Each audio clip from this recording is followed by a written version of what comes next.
GM, dans cette vidéo, en moins de 10 minutes, je vais te prouver pourquoi Solana va flip ETH pendant le prochain bull run. C'est pas de blabla, je suis pas payé par Solana pour en parler, mais je vais t'envoyer dans la gueule des dizaines d'arguments qui vont te prouver que ETH, malheureusement, c'est fini et qu'on a un petit concurrent, du moins un grand concurrent qui est là depuis moins longtemps que ETH, mais qui va prendre sa place pendant le prochain bull run. C'est presque une certitude. Avant que la vidéo commence, c'est pas fait, tu t'abonnes, tu actives la cloche et tu laisses un like, j'ai rien à te vendre. Donc tu t'abonnes, tu actives la cloche et tu laisses un like pour être notifié à chaque fois que je sors une vidéo et faire partie des premières personnes à les regarder. Avant tout, je tiens à remercier Crypto News qui est le sponsor de ma chaîne YouTube. Crypto News, c'est quoi? C'est le meilleur site d'actu crypto francophone. Sur Crypto News, tu auras pas mal d'actu altcoin, Bitcoin, ETH. Ça fait 8 ans qu'ils sont sur le marché. Ils ont pris de 250 guides et articles. Tu as pas mal de pre-sale, pas mal d'actu memecoin. Tu as pas mal d'actu Bitcoin. Ils parlent par exemple de l'ATH du Bitcoin ici sur le FBI qu'ils ont créé leur propre token contre des arnaqueurs. Un article contre Chainlink. Tu as des outils, des guides, des comparatifs d'exchange. Tu as le prix des cryptos en temps réel. Bref, tu as vraiment tout pour être à jour sur les cryptos en temps réel. Donc si Crypto News t'intéresse, tu as le lien en description et en commentaire épinglé. On va faire le point rapidement sur les cryptos. On peut voir que ce mois-ci SPX a performé suite au speech de Mourad. Mais nous, ce qui nous intéresse, c'est de voir weekly et daily. En weekly, on a seulement Radium, 41%, on va y arriver. On a Popcat, 16%, SPX, 26%. Qu'est-ce qui se passe? Radium, SPX et Popcat sont trois crypto-monnaies de l'écosystème Solana. En sachant que on a Solana qui a pris 6,3%, Pice qui est aussi sur la blockchain Solana qui a pris 5,2%. En sachant que Radium, et je ne sais pas si on peut trouver Jupiter rapidement, Radium a pris 41% cette semaine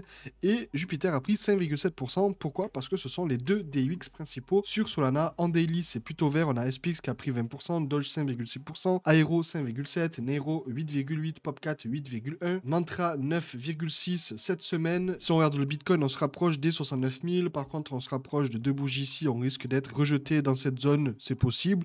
À moins qu'on break, qu'on arrive aux alentours des 69 000. À voir, en sachant que si on break cette zone-là, on risque d'aller chercher potentiellement l'ATH un peu plus haut. Je ne suis pas trader. Je montre juste ce qui se passe actuellement sur le marché en sachant que ce que je présente est quand même assez faisable. En sachant que si on trace deux trendlines ici, on peut voir qu'on a break, on a aussi pullback ici. Donc on pourrait potentiellement repartir à la hausse et pourquoi pas taper les 70 000 dans les prochaines heures, voire les prochains jours. Bon, on commence. ETH est la crypto-monnaie avec le plus de sorties. Comme on peut le voir ici, on a eu pratiquement 30 millions de dollars de sorties d'ETH et on a Solana qui est la blockchain avec le plus d'entrées. On est aux alentours des 12-13 millions d'entrées en 24 heures ici, comme on peut le voir. Si on se met en 3 mois, on peut voir que la blockchain qui a le plus d'inflow, c'est Solana avec 1,6 milliard d'inflow et 500 millions d'outflow. Donc ça fait un net flow de 1,1 milliard ici pour ETH. On a une entrée de 7,9 milliards et une sortie de 8,1 milliards. Donc ça fait un net flow de moins 228 millions. Donc on peut voir qu'on a plus de personnes qui rentrent dans Solana et qu'on a la plupart des personnes qui sont en train de perdre l'intérêt pour ETH.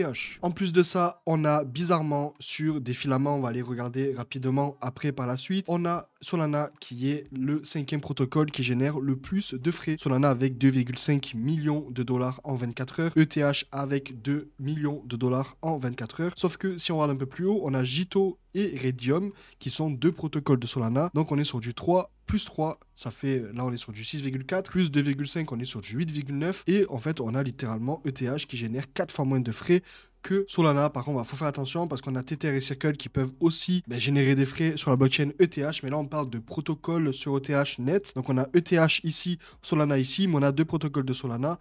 Donc, si on prend les trois protocoles de Solana, on est du coup aux alentours des 8 millions, comme je l'ai dit. Et on a ETH qui génère du coup 4 fois moins que Solana. Par la suite, il faut voir ici que Solana vient de flip PayPal en market cap. Donc, on est sur un market cap de Solana à 83,56 milliards de dollars et PayPal à 83,52 milliards. Donc, on peut voir ici que Solana vient de flip très probablement une des plus grosses entreprises dans le monde. Ici, on a aussi Solana qui vient de taper littéralement un ATH en valeur économique. Donc, ce sont les frais de transaction plus les chips des MEV. Donc, les MEV bots, ce sont des bots qui vont simplement payer les transactions pour faire passer les transactions beaucoup plus rapidement. Et on est littéralement en ATH. Donc, ça montre comme quoi l'activité sur Solana est littéralement en pic. Par la suite, on a la paire Sol ETH. Donc, qu'est-ce qui se passe? On a 0,07 Solana qui valent 1 ETH. Donc, à partir du moment où Solana va arriver à 0,07 0,10, c'est-à-dire que Solana sera approximativement à 250 $.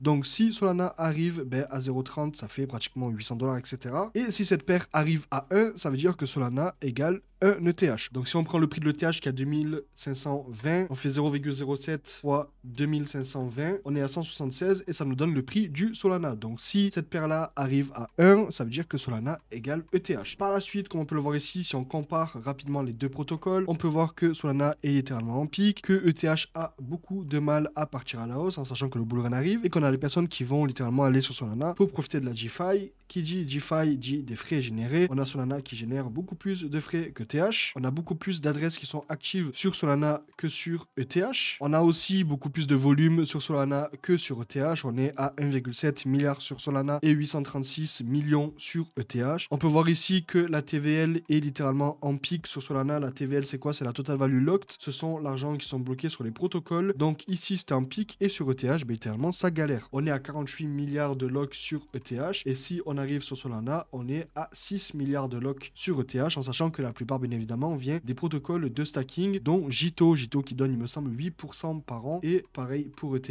ETH, ça doit être surtout Lido et AAV qui sont aussi, du coup, deux protocoles de stacking, de lending et on a aussi Eigenlayer qui est un restacking. Dans tous les cas, on a beaucoup plus de volume sur Solana. Par la suite, si on prend la DeFi, on va voir ici sur Solana, en 24 heures, on a 3 milliards de volume et 15 millions de transactions. Et si on va sur ETH, on est ici à 900 millions de volume et 263 000 transactions. Donc, on a littéralement beaucoup plus de TX en 24 heures sur Solana que de volume sur ETH. Pourquoi? Parce que les transactions coûtent beaucoup trop cher sur ETH et on a littéralement plus personne qui va aller faire de la DeFi sur ETH à condition qu'il y ait quelque chose de miraculeux qui se passe sur ETH et que les frais coûtent pas grand chose du jour au lendemain, mais parti comme c'est parti, pas grand chose. Ensuite, on a Phantom qui est selon moi le meilleur wallet sur la DeFi, sur Phantom, en sachant que Phantom font littéralement pipi sur ETH. Pourquoi? Parce que sur Phantom, vous allez pouvoir ajouter de l'ETH et participer à la DeFi d'ETH. Donc, le wallet principal d'ETH qui était du coup MetaMask, se fait littéralement manger par Phantom, qui est du coup un wallet qui a été fait pour Solana de base, en sachant que UI, UX, etc., buy, swap et j'en passe, Phantom est beaucoup meilleur que MetaMask. MetaMask qui est plein de galères, vous allez pouvoir vous faire drain super facilement, alors que Phantom,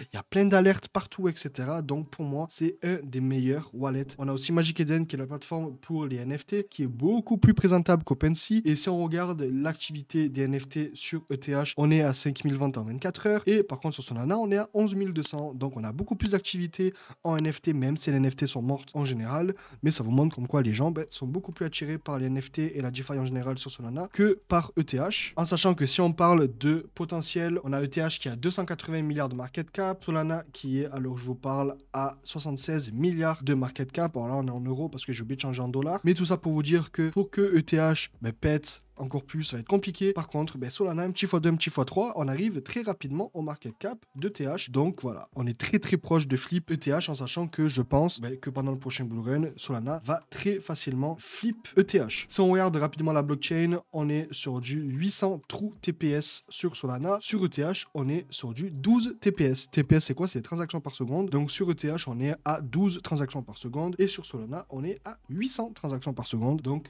croyez-moi que c'est beaucoup plus rapide en sachant que les frais de transaction sur Solana, on est sur du 0,001 centime. Bref, c'est ridicule. Comment vous dire que les personnes vont privilégier une blockchain avec des frais pas chers, très rapide, à une blockchain qui est très chère et très lente, en sachant que, pour ceux qui ne savaient pas, on a Solana qui a son propre langage qui s'appelle le Rust, donc n'importe qui apprend le Rust peut développer sur Solana, donc Solana n'ont pas besoin du code de TH pour se développer. Et pour finir, les personnes, du coup les whales, les institutions, les grosses baleines, etc. vont préférer stacker leur Solana sur Jito parce qu'on a 8% par an, alors qu'on a 2,9% d'APR sur ETH Lido. Donc comment vous dire que j'essaie d'être le plus rapidement possible pour vous envoyer le plus d'informations possible. Vous avez vu que la DeFi sur Solana est littéralement en train d'exploser, que les baleines vont privilégier d'aller sur Solana pour faire de l'argent, sachant qu'on a tous les mêmes connecteurs qui se passent sur Solana, sans parler du fait que Solana ont pratiquement 3000 développeurs, etc. Bref, si tu comptes sur ETH pour réussir ton bull run, désolé, mais il va falloir que tu bouges ton bag sur Solana. Dans tous les cas, un jour vous comprendrez, et nous on se retrouve très prochainement dans une prochaine vidéo. C'était Tony, à plus.